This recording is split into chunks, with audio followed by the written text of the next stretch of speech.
Assalamualaikum warahmatullahi wabarakatuh. Perkenalkan, nama saya Nurul Febrianti dari Prodi PGSD semester 5. Di sini saya akan menjelaskan materi seputar sastra Indonesia. Jadi, apa itu pengertian sastra di SD kelas tinggi? Sastra berasal dari bahasa Sanskerta, terdiri atas kata sas yang berarti mengarahkan, memberi petunjuk atau instruksi, dan kata tra yang berarti alat atau sarana. Pembelajaran sastra di SD adalah pembelajaran sastra anak. Sastra anak adalah karya sastra yang secara khusus dapat dipahami oleh anak-anak dan berisi tentang dunia yang akrab dengan anak-anak, yaitu anak yang berusia antara 6-13 tahun. Sifat sastra anak adalah imajinasi semata, bukan berdasarkan pada fakta. Unsur imajinasi ini sangat menonjol dalam sastra anak. Jadi, kita masuk di manfaat pembelajaran sastra. Menurut Zulela, menyatakan bahwa pembelajaran sastra dapat membantu pendidik secara utuh apabila cakupannya melihat 4 manfaat. Adapun keempat manfaat tersebut adalah sebagai berikut.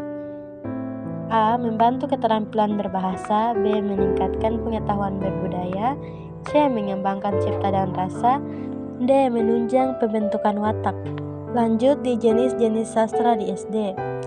Ada 3 jenis sastra di SD, yaitu 1. Cerita fiksi, 2. Dongeng, 3. Puisi.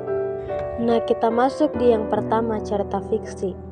Cerita fiksi anak merupakan cerita yang berisi misteri kehidupan yang berhubungan dengan kehidupan anak.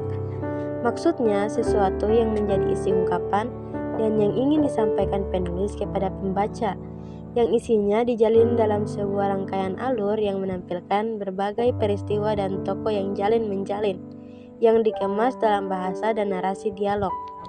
Jenis-jenis fiksi anak SD antara lain 1.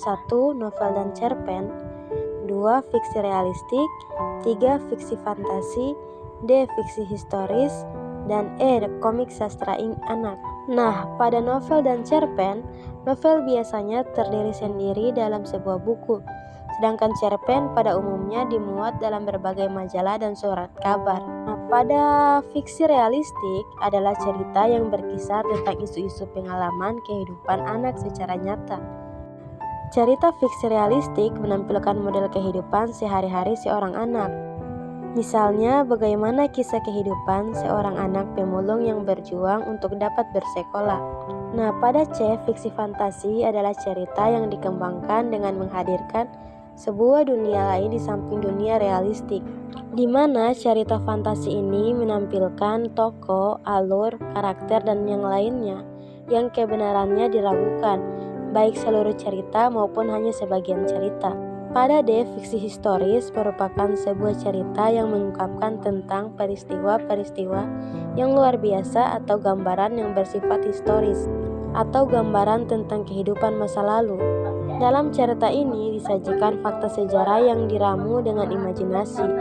Misalnya pada cerita Pangeran Diponegoro, maka pakaian dan perlengkapannya harus sesuai dengan Pangeran Diponegoro yang sebenarnya. Kita masuk di bagian 2, dongeng.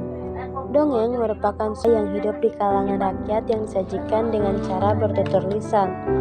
Pada mulanya, dongeng berkaitan dengan kepercayaan masyarakat yang berkebudayaan primitif.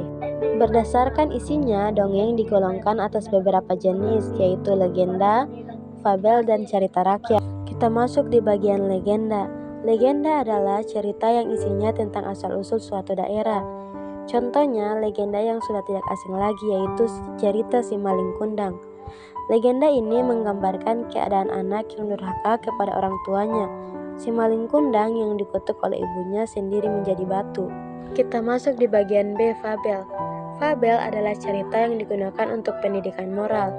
Kebanyakan fabel menggunakan tokoh-tokoh binatang. Contohnya pada cerita Si Kancil dengan kura-kura. Dia memiliki akal yang cerdik yang dapat mengelabui kura-kura. Kita masuk pada bagian C, cerita rakyat. Cerita rakyat merupakan cerita yang alurnya mirip dengan legenda, yang mengungkap penyelesaian masalah secara baik dan adil. Contohnya seperti kuntilanak, yang mana dikatakan bahwa kuntilanak adalah makhluk halus penjelmaan seorang perempuan hamil yang meninggal. Konon sang kuntilanak ini tidak ingin berpisah dengan anaknya, Maka pada malam hari kuntilanak sering keluar dari kuburnya untuk mencari anaknya. Dalam cerita rakyat ini, kuntilanak selalu digambarkan dengan berambut panjang, terurai, serba putih dan menakutkan bagi siapa saja yang melihatnya. Kita masuk pada jenis yang ketiga, yaitu puisi. Puisi termaksud salah satu bentuk karya sastra yang banyak disukai karena disajikan dalam bahasa yang indah dan sifatnya yang imajinatif. Bahkan puisi juga dianggap sebagai rangkaian kata-kata yang menggambarkan perasaan penulisnya. Jenis-jenis puisi antara lain 1. Puisi naratif, 2. Puisi lirik, 3. Puisi deskriptif. Kita masuk pada jenis puisi yang pertama, yaitu puisi naratif. Puisi naratif mengungkapkan suatu cerita atau penjelasan penyair. Puisi ini terbagi menjadi dua macam, yaitu balada dan romansa. Balada adalah puisi yang berisi cerita tentang orang-orang perkasa ataupun tokoh pujaan. Contohnya, balada orang-orang tercinta dan blues untuk Boni karya W.S. Rendra. Sedangkan romansa adalah jenis puisi cerita yang memakai bahasa romantik yang berisi kisah percintaan. Masuk pada jenis puisi yang kedua, yaitu puisi lirik. Pada puisi lirik terbagi ke dalam beberapa macam, yaitu elegi, serenada, dan ode. Elegi adalah puisi yang mengungkapkan perasaan duka. Contohnya elegi Jakarta karya Asrul Sani yang mengungkapkan perasaan duka penyair di kota Jakarta. Sedangkan serenada merupakan sajak percintaan yang dapat dinyanyikan. Sementara itu, ode adalah puisi yang berisi pujaan terhadap seseorang, umumnya tokoh yang dikagumi, sesuatu hal atau sesuatu keadaan. Contohnya seperti di Pero karya Chairil Anwar dan ode buat proklamator karya Leon Agista. Lanjut di strategi pengajaran sastra di SD. 1. Strategi menampilkan gambaran kehidupan, dan kehidupan merupakan kenyataan sosial. Jadi, guru sebagai pengajar dapat menggunakan salah satu strategi, yaitu strategi sosiologi sastra. Yang kedua, selain itu, strategi yang dapat digunakan guru harus kreatif, mengarang sendiri cerita yang sesuai dengan pesan yang akan disampaikan kepada anak. Jadi, cerita tersebut harus mengandung moral, sikap, dan disiplin anak. Lanjut di pembelajaran sastra berbasis karakter. Yang pertama, implementasi pendidikan karakter dalam kurikulum dapat melalui 3 jalur, yakni 1. Integrasi dalam mata pelajaran, 2. Integrasi dalam muatan lokal, dan 3. Kegiatan pengembangan diri. Yang kedua, karakter dapat dimaknai sebagai kumpulan kualitas terbaik yang mungkin dimiliki seorang manusia. Yang ketiga, perilaku pendidikan karakter harus dimulai dari guru atau dosen. Guru atau dosen tidak hanya dituntut mampu mengajarkan konsep karakter, tetapi juga harus mampu menempa dirinya agar berkarakter. Kita masuk di prinsip pembelajaran berbasis karakter. Ada 3, yaitu 1. Prinsip humanisme, yang kedua prinsip progresisme, dan yang ketiga prinsip rekonstruksionisme. Kita masuk pada prinsip pertama, yaitu prinsip humanisme. Prinsip humanisme berisi wawasan sebagai berikut. A.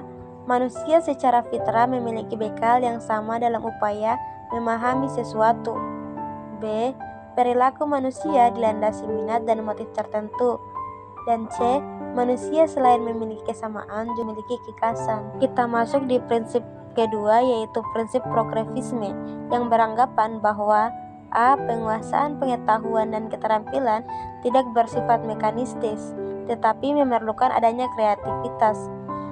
B. Dalam proses belajarnya, siswa seringkali dihadapkan pada masalah yang memerlukan pemecahan secara baru. Masuk di prinsip ketiga, yaitu prinsip konstruksionisme, yang beranggapan bahwa proses belajar disikapi sebagai kreativitas dalam menata serta menghubungkan pengalaman dan pengetahuan sehingga membentuk suatu keutuhan. Dalam tindak kreativitas tersebut, murid pada dasarnya merupakan subjek pemberi makna. Sampai sini saja materi yang saya bawakan. Saya tutup dengan ucapan wabillahi taufiq wal hidayah. Wassalamualaikum warahmatullahi wabarakatuh.